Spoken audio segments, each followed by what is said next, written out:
Okay, so I'm gonna go over the homework. What I want you to do is I want you to check what you did with my work, see what you got right, see what you did wrong, fix anything you need to fix, and make sure you pay attention, replay if you have to. We're gonna be doing these types of problems a lot on repetition, so we need to get the hang of it, okay? So the first two problems just says find the minimum and maximum values of the objective function, okay? So I give you the objective function here and here. I'm asking you to find which point is our max and which one is our min, okay?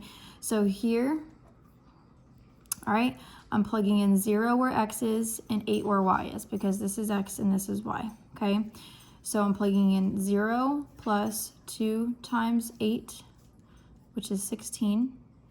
I'm going to plug in this one. So 1 is going to replace x. So 1 plus 2 times 0, which is 1. And here I have my x and my y. So this is 7 plus 2 times 0, which is 7. So the max value is going to be the highest value, okay? So my highest value is 16, but the coordinate that gave me that highest value is my max. Okay, so even though 16 is bigger, this is the coordinate that gave me my max. All right, same thing for this one. Okay, I'm gonna be plugging in 6 times negative 8 minus 4 times 4. All right, let me get my calculator. I think I already did these.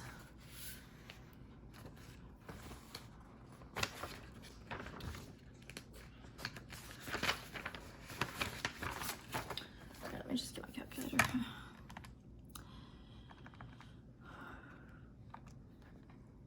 Okay, so I have the 6 times 8 is negative 48, so I have negative 48 minus 16. So negative 64. And the next one, 6 times negative 8 minus 4 times negative 8. So again, I have negative 48 plus 32. Negative 16. Plug in this one, 6 times 6 minus 4 times negative 4. So I have 36 plus 16, 52. And then one more, 6 times 4 minus 4 times negative 8. So 24 plus 32, 56. Now, 56 is my highest number, but this is not my max. The coordinate that gave me that is my max. And then my min would be here. So this is my min.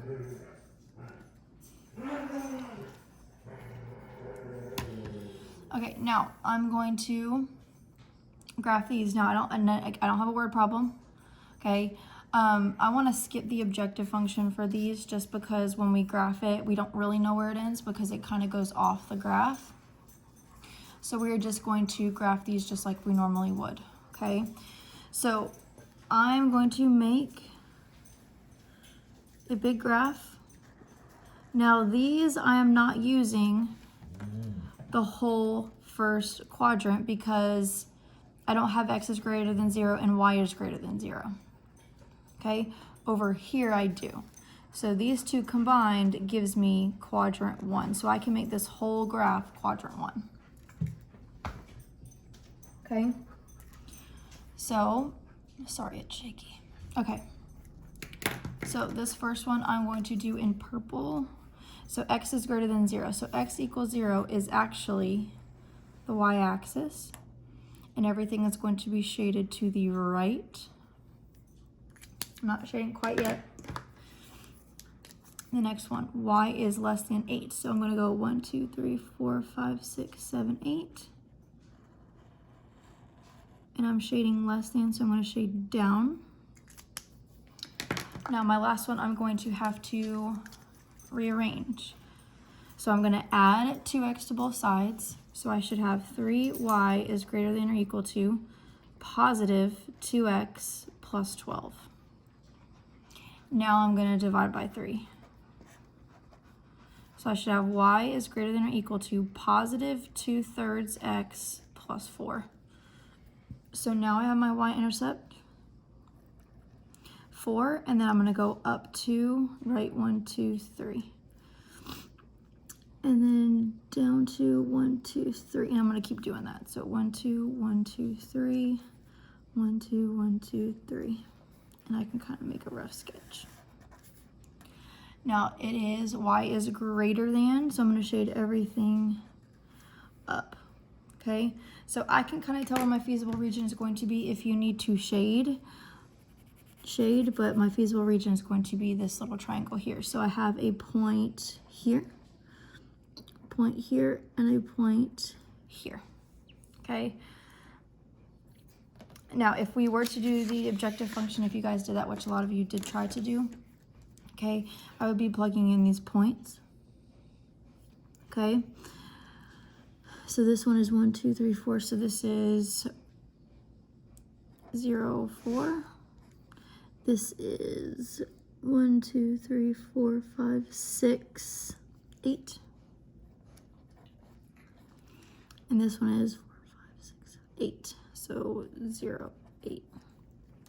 So my objective function is 4x plus 6y. So I'm going to do this one first. So 4 times 0 plus 6 times 4 is 24. This one, 4 times 6 plus 6 times 8. So 24 plus 48, 72. And my last one, 4 times 0 plus 6 times 8, 48. So my max is 72, so this value is my max, so that coordinate is my max. Now if you notice, this is 4x plus 6y, which was my objective function. All right, next one. Now I could make a regular coordinate, but I would say that x is greater than 0 is the right, and y is greater than 0 is the top. So the two that overlap are the quadrant 1. So I could, if I wanted to, make this whole thing quadrant 1.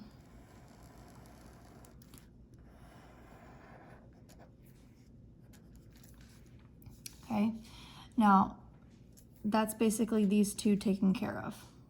All right, so now I have to change these, all right, minus the 4x, so this is 4y is less than or equal to negative 4x plus 20. Divide by 4, and you get y is less than or equal to negative x plus 5. I'm going to put that in green. Let's go ahead and do that. So 1, 2, 3, 4, 5. Slope is down 1, right 1. Okay, and it's less than, so I'm going to shade everything down. All right, and then this one, I'm going to move over subtract my x, so 2y less than or equal to negative x plus 8, divide by 2, so y is less than or equal to negative 1/2 x plus 4. So I have 4, I'm going to go down 1, right 2, down 1, right 2, down 1, right 2, down 1, right 2. And I'm going to shade down. So my feasible region is kind of like this triangle, but then it got kind of cut. So I have a point here, a point here, a point here, and a point here. Okay, so those points are 0, 0, 1, 2, 3, 4, 5, 0, 2, 4, and 1, 2, 3, 4, 0, or 0, 4. So now I'm going to try to plug that into my objective function. So 8x plus 7y. So 8 times 0 plus 7 times 0 is 0. 8 times 5 plus 7 times 0 is 40.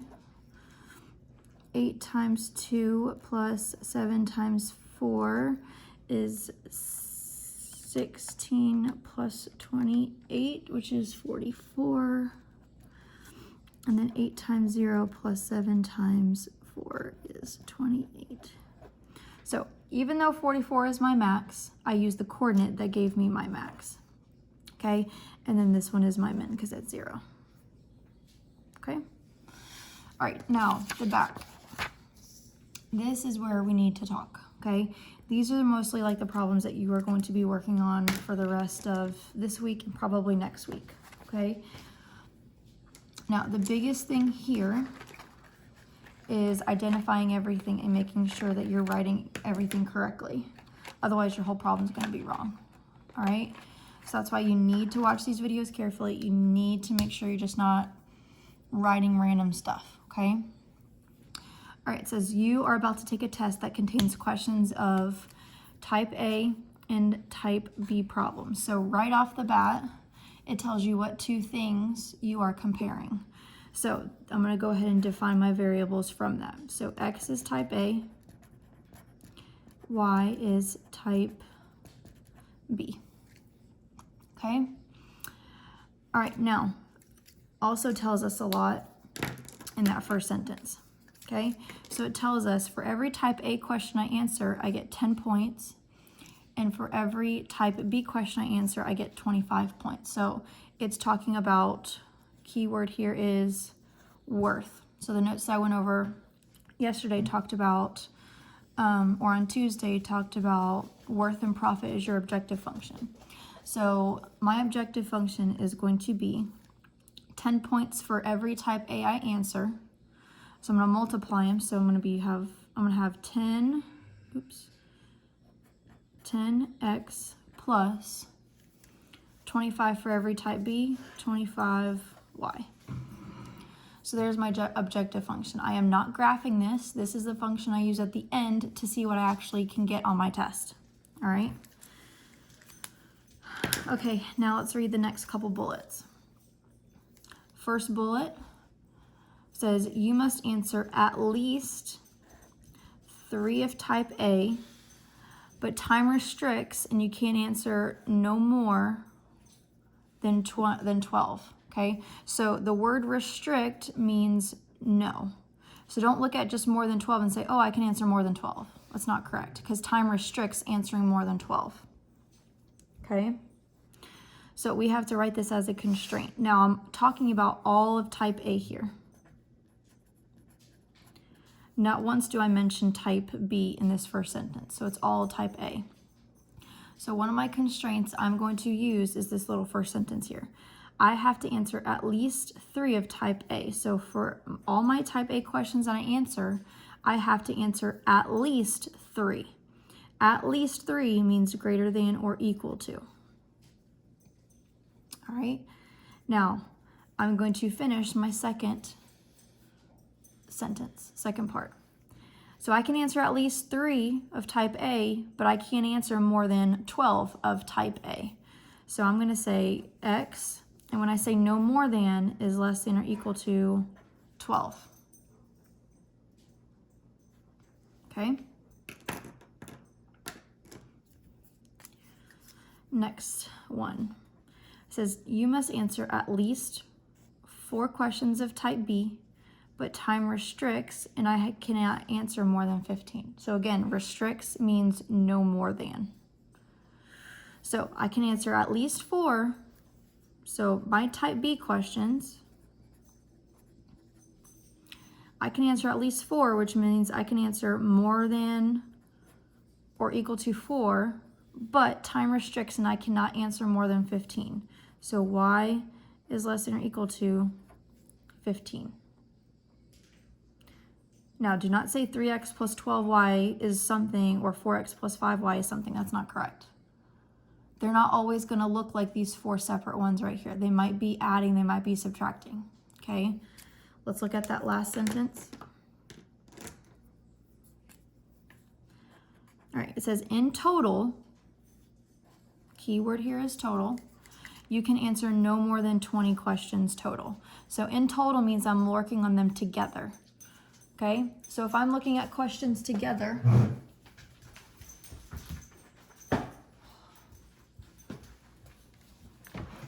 I can answer no more than 20 when I add them together. So when I look at problem A or type A plus problem B combined together in total, I cannot answer more than 20. So I have to be less than or equal to 20. Okay. All right. Let's go ahead and graph these. So again, I'm working with just the first quadrant. So this is all quadrant 1. Because I have a real world problem. Okay. So my x is greater than or equal to 3, but less than 12. I'm going to put a line at 3. 4, 5, 6, 7, 8, 9, 10, 11, 12. Now, more than 3 and less than 12 is between, so I'm shading in between here.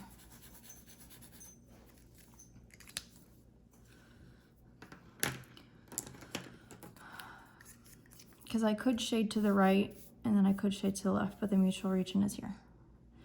All right, here, y is 4, 1, 2, 3, 4, and 15, 5, 6, 7, 8, 9, 10, 11, 12, 13, 14, 15. Now, if it's more than 4 but less than 15, it's going to be in between. And then last but not least, let's move this one. So y is less than or equal to negative x plus 20. So that's the actual function we're using. So this was 15, 16, 17, 18, 19, 20, 1, 2, 3, 4, 5. Okay, and then we have to do down 1, right 1.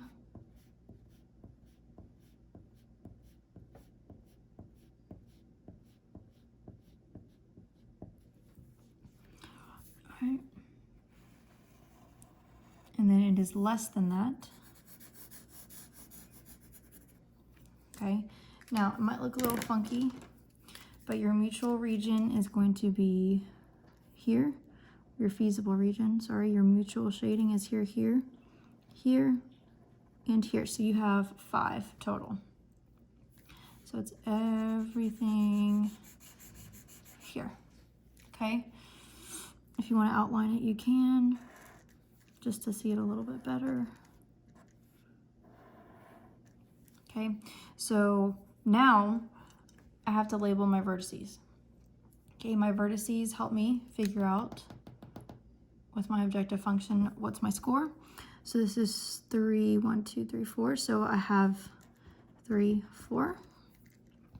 I have 12, 1, 2, 3, 4, 12, 4. I have 12, 1, 2, 3, 4, 5, 6, 7, 8, 12, 8. I have 5, 15, and I have 3, 15. So now all of these have to be plugged into your objective function, okay?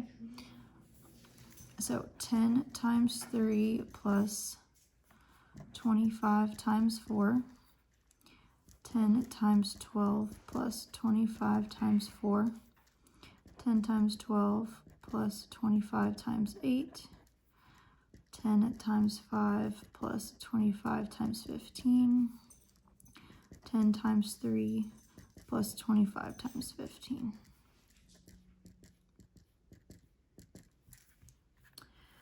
All right, so we should have 30 plus 100 is 130. 120 plus 100 is 220. 120, let's see, 25 times 8 plus 120.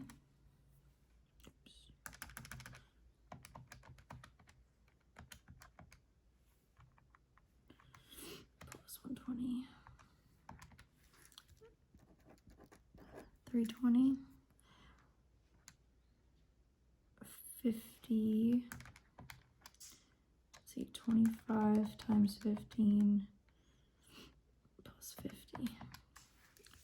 425, and then 25 times 15, and then plus 30. So 405. Okay, so my max score is 425, but the coordinate that gave me that was 515. Okay, so you're going to write this as a complete sentence. Sorry. Okay, as a complete sentence. Okay, the 5 and the 15 you can relate back to the beginning.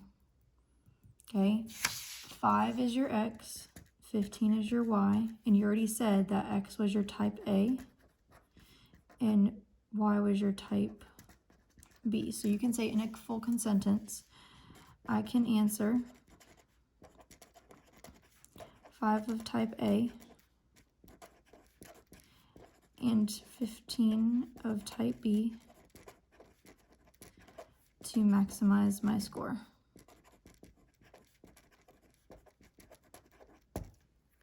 And you're done.